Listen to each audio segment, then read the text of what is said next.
करने जा रहे हैं। सबसे पहले हम फर्स्ट क्वेश्चन देख लेते हैं कि क्या है। कंप्लीट द फॉलोइंग स्टेटमेंट्स, यानी जो दिए गए स्टेटमेंट्स हैं उन स्टेटमेंट्स को कंप्लीट करना है। निम्नलिखित कथनों को पूरा कीजिए। जो नीचे कथन दिए गए हैं उन्हें पूरा करना है। तो सबसे पहले फर्स्ट पार्ट देख लेते हैं। Probability of an event E and probability of the event not E, यानी कोई एक इवेंट होगा और वो नहीं होगा, उसकी प्रोबेबिलिटी का सम, यानी प्लस देखिए यहाँ पे दिया गया है। हिंदी में पढ़ लेते हैं। घटना ई की प्रायिकता प्लस घटना ई नहीं की प्रायिकता, यानी टोटल जो होता है मैक्सिमम होने और ना होने का, जो वो कितना होता है किसी इंसिडेंट को होने के लिए, कितनी प्रोबेबिलिटी है और नहीं है, टोटल विल बी 1। तो आपको ये ध्यान रखना है, ऐसा क्वेश्चन अगर एग्जाम में पूछा जाता है और 1 मार्क में ऐसे क्वेश्चन पूछ लिए जाते हैं। Second, the probability of an event that can not happen, ऐसे इवेंट की प्रोबेबिलिटी बताइए जो हो ही नहीं सकता। And such an event is called, और ऐसे इवेंट को हम क्या बोलते हैं। तो हिंदी में देख लेते हैं। उस घटना की प्रायिकता जो घटित नहीं हो सकती बताइए। तो ऐसी घटना जो हो ही नहीं सकती उसे हम क्या बोलेंगे, कितनी रहेगी उसकी प्रायिकता। और दूसरा, उस घटना को हम कहते क्या हैं। तो चलिए इसका आंसर लिखते हैं। Probability of an event that can not happen, जो हो ही नहीं सकता उसकी प्रोबेबिलिटी 0 होगी। फॉर एग्जाम्पल, अभी आप इस वक्त घर पे हैं और मैं आपको बोलूं कि 1 सेकंड बाद आप दूसरे कंट्री में होंगे, तो उसकी प्रोबेबिलिटी 0 है। तो ऐसे केस में जहां पॉसिबिलिटी बिल्कुल नहीं होती वहां प्रायिकता 0 होती है। और ऐसे इवेंट को, यानी ऐसी घटना को क्या बोलते हैं, इम्पॉसिबल है। आपने वर्ड सुना हुआ है कि इम्पॉसिबल है। तो इम्पॉसिबल मीन्स असंभव, जिसमें कोई भी संभावना नहीं होती किसी घटना को होने की। अब थर्ड पार्ट देख लेते हैं इसका। The probability of an event that is certain to happen is, और जो इवेंट होगा ही होगा उसकी प्रोबेबिलिटी क्या रहेगी। Such as event is called, और ऐसे इवेंट को क्या कहते हैं। तो उस घटना की प्रायिकता जिसका घटित होना निश्चित है, मतलब जिसका होना ये कंफर्म है कि वो फॉर श्योर होगा ही होगा, ऐसी घटना जो घटेगी ही, ऐसी घटना को हम क्या कहते हैं और उसकी प्रायिकता कितनी होगी। तो प्रोबेबिलिटी जब 100% श्योर हो कि होना ही है वो प्रोबेबिलिटी, तो 1 रहेगा आपका आंसर। और ऐसे इवेंट को जहाँ पे हमारी 100% प्रोबेबिलिटी होती है उसको हम क्या बोलते हैं, श्योर इवेंट, और we can say certain event. तो सर्टेन इवेंट जो फिक्स है, यानी जो होगा ही इवेंट, 100% श्योरिटी है। और हिंदी में से लिखते हैं निश्चित, यहाँ पे मैं लिख देती हूँ निश्चित घटना।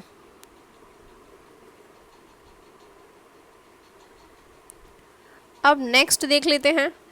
नेक्स्ट पार्ट है हमारा, The sum of the probabilities of all the elementary events of an experiment is, किसी केस में सारी probabilities का जो सम आएगा वो कितना होता है, यानी किसी प्रयोग के सभी प्रारंभिक घटनाओं की प्रायिकता। जितनी भी हम इस तरह के क्वेश्चन को करेंगे तब आपको अच्छे से समझ में आएगा। अभी हम यहाँ पे सिर्फ स्टेटमेंट से समझ रहे हैं कि टोटल सम हमेशा किसी भी इवेंट की जितनी भी पॉसिबिलिटीज़ है हमेशा 1 रहता है, यानी प्रारंभिक घटनाओं का जो योग होगा वो 1 रहेगा। Now the probability of an event is greater than और इक्वल टू, किसी इवेंट की प्रोबेबिलिटी किसके ग्रेटर हो सकती है और किसके बराबर हो सकती है। तो ग्रेटर देन और equal to this and less than और इक्वल टू दिस। तो यहाँ पे किसी घटना की प्रायिकता डैश से बड़ी या उससे बराबर होती है, या उसके बराबर होती है तथा डैश से छोटी या बराबर होती है। तो इसमें अब हमारे आंसर्स क्या आएंगे वो समझते हैं। तो कोई इवेंट जहाँ पे 0 हो सकता है या 0 से बड़ा हो सकता है, यानी या तो कोई इवेंट होगा ही नहीं या 0 से बड़ा होगा। और मैक्सिमम लेस देन, किसके लेस देन, एक सबसे ज़्यादा प्रोबेबिलिटी होती है कि एक से ऊपर 2 नहीं हो सकती किसी भी केस के लिए। प्रोबेबिलिटी जो मैक्सिमम होती है वो 1 ही होती है। तो ये आपको आई होप समझ में आया होगा। अब चलिए बढ़ते हैं क्वेश्चन नंबर 2 की तरफ।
तो चलिए स्टूडेंट्स क्वेश्चन नंबर 3 पढ़ लेते हैं. Why is tossing a coin considered to be fair way of deciding which team should get the ball at the beginning of a football game?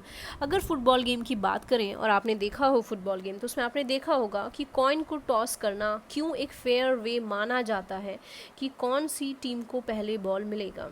Hindi में पढ़ लेते हैं. फुटबॉल के खेल को प्रारंभ करते समय निर्णय लेने के लिए कि कौन सी टीम पहले बॉल लेगी, इसके लिए सिक्का उछालना एक न्याय संगत विधि क्यों माना जाता है. न्याय संगत का मतलब होता है कि फेयर वे, यानी सही रास्ता, सही तरीका क्यों माना जाता है कि दोनों को इक्वल चांस मिल रहा है. तो जैसा कि आप जानते हैं कि कॉइन में वन साइड हेड होता है और दूसरे साइड टेल होता है. तो अगर कॉइन को टॉस किया जाएगा तो दोनों टीम के 50-50% चांसेस होते हैं. सो ये इक्वली लाइकली आउटकम है, तो इसीलिए इसे फेयर वे माना जाता है, यानी न्याय संगत विधि माना जाता है. तो अब इसे हिंदी में लिख लेते हैं.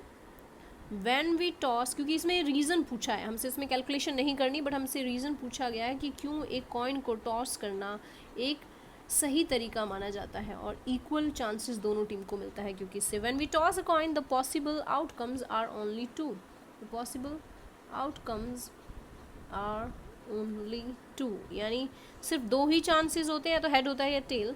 तो दैट इज हेड और tell, which are equally likely event, which are equally likely event. So the result unpredictable होता है. जैसे कि आप जानते हैं प्रिडिक्ट नहीं किया जा सकता, या तो हेड आ सकता है या टेल, लेकिन ये श्योर होता है कि इन दोनों में से ही एक आएगा, तो दोनों टीम के लिए बराबर चांस होता है. तो सिक्का उछालना एक न्याय संगत विधि इसलिए माना जाता है, आप लिखेंगे इसलिए माना जाता है, इसलिए माना जाता है क्योंकि सिक्के के 2 पहलू होते हैं. सिक्के के 2 पहलू होते हैं. आपको ऐसे क्वेश्चन का आंसर हमेशा वर्ड्स में करना होता है, तो जिसे हम बोलते हैं चित या पट. तो तथा दोनों की संभावना जो होती है, प्रायिकता, वो समान है. तथा दोनों की प्रायिकता समान है, यानी जो प्रोबेबिलिटी है वो इक्वल है दोनों के लिए, दोनों टीम्स के लिए इक्वल है, तो फेयर होता है वो, यानी वो न्याय संगत है. तो चलिए स्टूडेंट्स देख लेते हैं क्वेश्चन नंबर 4 क्या है. So fourth question is very easy students. Which of the following can not be the probability of an event. ये मल्टीपल चॉइस क्वेश्चन है. ABCD में से बताना है कि कौन सा ऐसा इवेंट है जिसके होने की प्रोबेबिलिटी हो ही नहीं सकती, यानी पॉसिबिलिटी है ही नहीं. निम्नलिखित में से कौन सी संख्या किसी घटना की प्रायिकता नहीं हो सकती, यानी कोई घटना दर्शाती है कि इनमें से प्रोबेबिलिटी नहीं होनी चाहिए या हो नहीं सकती है. A is equal to 2/3, B is equal to -1.5, C is equal to 15% and D is equal to 0.7. जैसा कि स्टूडेंट्स मैंने आपको बताया था कि मिनिमम किसी भी केस में प्रोबेबिलिटी 0 हो सकती है और मैक्सिमम 1 हो सकती है. उसके बीच में जितने भी नंबर्स आएंगे वो 0.1 हो, 0.12 हो, 0.23 और एनी नंबर बिटवीन 0 एंड 1, तो प्रोबेबिलिटी हमारी आ सकती है. लेकिन कभी भी हमारी जो प्रोबेबिलिटी है वो नेगेटिव में नहीं हो सकती. कोई भी ऐसा नहीं हो सकती कि कोई इवेंट नेगेटिव में चला जाए. तो इसका जो आंसर है हमारा वो है बी. सो फोर्थ का आंसर माइनस में रहेगा, -1.5. और अगर आप देखना चाहते हैं, आप ये देखेंगे तो 15% है. सो ये देखिए 15 अपॉन में 100, तो यहाँ पे देखिए 2 नंबर हैं और यहाँ पे 2 ज़ीरो हैं, तो 0.15 ये 0 और 1 के बीच में आता है, तो ये हमारा प्रोबेबिलिटी हो सकता है. 0.7 0 और 1 के बीच में आता है. 2/3 को देखिए, अगर आप 3 से इसे डिवाइड कर देते हैं तो यहाँ पॉइंट आएगा 0, 3 6 18, तो 0.6 इस तरह से समथिंग है. लेकिन ये नेगेटिव में है, ये पॉसिबल नहीं है. तो ये आपको ध्यान रखना है कि इस तरह का क्वेश्चन पूछा जा सकता है एग्जाम में. तो चलिए देख लेते हैं फिफ्थ क्वेश्चन. तो चलिए स्टूडेंट्स क्वेश्चन नंबर 5 देख लेते हैं क्या है. क्वेश्चन नंबर 5 में इफ PE यानी probability of an event is 0.05, what is the probability of not E, यानी अगर किसी घटना को होने की संभावना 0.05 है तो उसके ना होने की संभावना अब हमें ज्ञात करनी है. तो ऐसे केस में सबसे पहले स्टूडेंट्स मैं आपको बताना चाहती हूँ कि जो मैक्सिमम प्रोबेबिलिटी किसी भी केस को होने की है वो 1 होती है। तो आप यहाँ पे क्या ध्यान रखेंगे, PE इज इक्वल टू 0.05 और नॉट E बोला है, नॉट E को हम डिनोट करते हैं E के ऊपर बार लगाकर, तो ये हमें फाइंड आउट करना है। नॉट E की प्रोबेबिलिटी, मैक्सिमम प्रोबेबिलिटी, जैसा कि हमने फर्स्ट क्वेश्चन के फर्स्ट पार्ट में पढ़ा था कि एक इवेंट के होने और ना होने की जो टोटल प्रोबेबिलिटी होती है उसका सम 1 होता है। तो यहाँ पे जो PE है दैट इज़ गिवन 0.05 और जो P बार E यानी प्रोबेबिलिटी ना होने की उस इवेंट को हमें फाइंड आउट करनी है। ये प्लस का 0.05 जाएगा यहाँ पर, सो PE बार लेफ्ट में रहेगा, 1 माइनस 0.05 को राइट में लेकर आ जाएंगे। सो 1.00 से माइनस करेंगे 0.05, so our answer will be 0.95, यानी किसी घटना को ना होने की संभावना होगी इस केस में 0.95। तो कभी भी आपसे इस तरह का क्वेश्चन पूछा जाए, घटना के ना होने की संभावना दी जाए और होने की प्रोबेबिलिटी यानी होने की संभावना आपसे पूछी जाए, प्रायिकता पूछी जाए, तो आप इस तरह से फाइंड आउट कर सकते हैं। तो इसके लिए जो जनरल फॉर्मूला आप यूज़ कर सकते हैं, PE ब्रैकेट में P plus PE bar is equal to 1। तो चलिए बढ़ते हैं नेक्स्ट क्वेश्चन की तरफ। क्वेश्चन नंबर 6 बहुत ही ईजी क्वेश्चन है, इस तरह के क्वेश्चन आपने छोटी क्लासेस में भी किए हुए हैं। A bag contains lemon flavoured candies, एक बैग के अंदर लेमन फ्लेवर की कैंडीज हैं। Malini takes out only 1 candy without looking into the bag, उसने बैग में नहीं देखा और एक कैंडी को निकाला है और बोला गया है कि उसमें लेमन फ्लेवर्ड कैंडीज हैं only. What is the probability that she can take out an orange flavor candy? ध्यान दीजिएगा स्टूडेंट्स, यहाँ पे सिर्फ लेमन फ्लेवर्ड है और पूछा गया है कि अगर वो बैग में हाथ डाल के एक कैंडी को बाहर निकालती है और वो कैंडी होनी चाहिए ऑरेंज फ्लेवर, क्या ये पॉसिबल है? तो हिंदी में एक बार क्वेश्चन को पढ़ते हैं, उसके बाद मैं आपको इसे बताऊंगी कि कैसे सॉल्व करेंगे। एक थैले में केवल नींबू की महक वाली मीठी गोलियां हैं।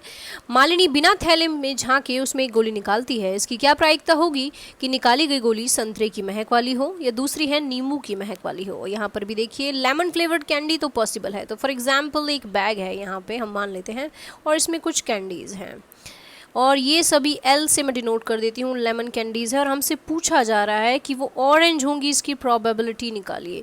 तो ऑरेंज तो इसमें है ही नहीं, तो ऑरेंज कैसे हम प्रोबेबिलिटी फाइंड आउट कर सकते हैं? तो ऐसे केस में स्टूडेंट्स आंसर हमेशा 0 रहता है, ये आपको ध्यान रखना है। सो फर्स्ट पार्ट जहाँ पे ऑरेंज कैंडी है ही नहीं, तो प्रोबेबिलिटी ऑफ ऑरेंज कैंडीज़ क्योंकि इसमें तो ऑरेंज कैंडी है ही नहीं, तो प्रायिकता संतरे की महक वाली गोली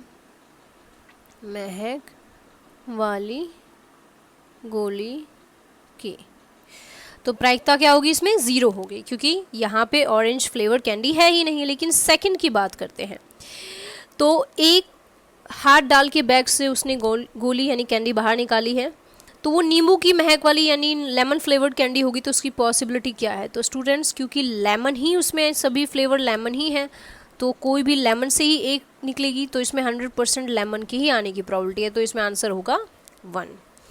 तो आपको ध्यान रखना है कि इस तरह के क्वेश्चंस को आप कैसे अप्रोच करें। तो चलिए स्टूडेंट्स क्वेश्चन नंबर 7 देख लेते हैं। It is given that in group of 3 students the probability of 2 students not having the same birthday is 0.992। किसी ग्रुप में 3 स्टूडेंट्स हैं 1, 2 एंड 3, इनमें से कोई 2 का बर्थडे एक दिन नहीं आएगा, उसकी प्रोबेबिलिटी 0.992 गिवन है, यानी ना आने की, यानी probability of the 2 students not having the same birthday, इस तरह से कर लेते हैं, बार लगा लेते हैं नॉट के लिए। लेकिन अगर उनका बर्थडे सेम डे फॉल करता है तो उसकी प्रोबेबिलिटी हमसे पूछी गई है, what is the probability that 2 students have the same birthday, ये हमसे पूछा गया है।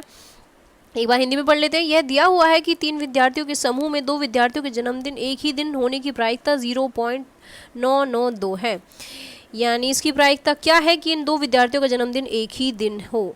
ना होने की प्रायिकता दी गई है और होने की प्रायिकता हमें ज्ञात करनी है। तो ऐसे केस में हम क्वेश्चंस को कैसे अप्रोच करते हैं स्टूडेंट्स? तो सबसे पहले प्रोबेबिलिटी जो इवेंट को होने की है वो हमसे यहाँ पे फाइंड आउट करने के लिए कहा गया है, और ना होने की प्रोबेबिलिटी यानी उनका बर्थडे सेम ना फॉल होने की प्रोबेबिलिटी 0.992 गिवन है। और जैसा कि मैंने आपको बताया था इससे पहले क्वेश्चन में कि प्रोबेबिलिटी ऑफ एन इवेंट जो होगा और जो नहीं होगा उनकी जो सम होता है that is equal to PE plus PE bar is equal to 1। तो प्रोबेबिलिटी हमें इवेंट कौन के बर्थडे सेम डे पे फॉल करने के लिए PE लेंगे और नहीं होने के लिए प्रोबेबिलिटी हमें गिवन है। सो 1 यहाँ पे ये राइट साइड में जाके 1 माइनस हो जाएगा, और माइनस करते हुए भी आपको ध्यान रखना है स्टूडेंट्स कि यहाँ पे 1.00 लेंगे, 0.992 पॉइंट के नीचे पॉइंट आपको लेना है, यहाँ पे फिर आपका आंसर आएगा इस तरह से। So your answer is 0.008। This is your answer. तो चलिए बढ़ते हैं क्वेश्चन नंबर 8 की तरफ। तो चलिए स्टार्ट करते हैं स्टूडेंट्स। क्वेश्चन नंबर 8 बहुत ही इंटरेस्टिंग क्वेश्चन है, पढ़ते हैं क्या है। अ बैग कंटेन्स 3 रेड बॉल। तो देखिए मैंने यहाँ पे एक बैग ड्रॉ किया है, एक बैग के अंदर 3 रेड बॉल्स हैं, तो 1 2 3 red balls and 5 black balls, और 5 ब्लैक बॉल्स लिए हैं। A ball is drawn at random from the bag. तो इनमें से एक बॉल रैंडमली बाहर निकाला जाता है। What is the probability that the ball drawn is red. क्या प्रोबेबिलिटी होगी कि वो रेड बॉल होगी और क्या प्रोबेबिलिटी होगी कि वो नॉट रेड होगी। सो हिंदी में पढ़ लेते हैं। एक थैले में 3 लाल 5 काली गेंदें हैं। इस थैले में एक गेंद या अच्छा निकाली जाती है। इसकी प्रायिकता ज्ञात कीजिए कि गेंद लाल हो या लाल नहीं हो। तो सबसे पहले तो स्टूडेंट्स ऐसे क्वेश्चन में सबसे पहले आपको काउंट करना होता है कि टोटल नंबर ऑफ बॉल्स कितनी हैं। सो अगर हम बात करें so total number of balls जो हैं वो कितनी हैं, तो यहाँ पे आप देख सकते हैं, मैं येलो कलर ले लेती हूँ। 1 2 3 4 5 6 7 8। सो यहाँ पे 3 5 एंड 8 टोटल बॉल्स हैं हमारे पास, तो हम लिख लेंगे टोटल नंबर ऑफ बॉल्स 8 हैं। अब यहाँ पे प्रोबेबिलिटी फर्स्ट केस में निकालनी है रेड बॉल की, यानी लाल गेंद की प्रायिकता ज्ञात करनी है। तो टोटल नंबर ऑफ बॉल्स 8 हैं और आप देख सकते हैं रेड बॉल यहाँ पे 3 है, so our answer will be 3/8। अब सेकंड केस की बात करते हैं।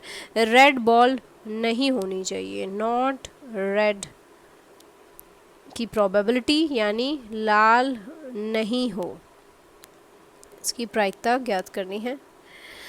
तो यहाँ पे देखिए लाल नहीं होनी चाहिए, तो इसके अलावा हमारे पास 5 काली गेंदें हैं, 5 काली गेंदें और टोटल अपॉन में 8, तो आंसर विल बी 5/8। तो जब बोला जाए लाल ना हो या कोई भी कलर के बारे में बात की जाती है तो उस कलर को छोड़कर बाकी जितने भी कलर्स होते हैं आप उनको काउंट करेंगे। तो आई होप ये क्वेश्चन आपको अच्छे से समझ में आया होगा। तो चलिए बढ़ते हैं नेक्स्ट क्वेश्चन की तरफ।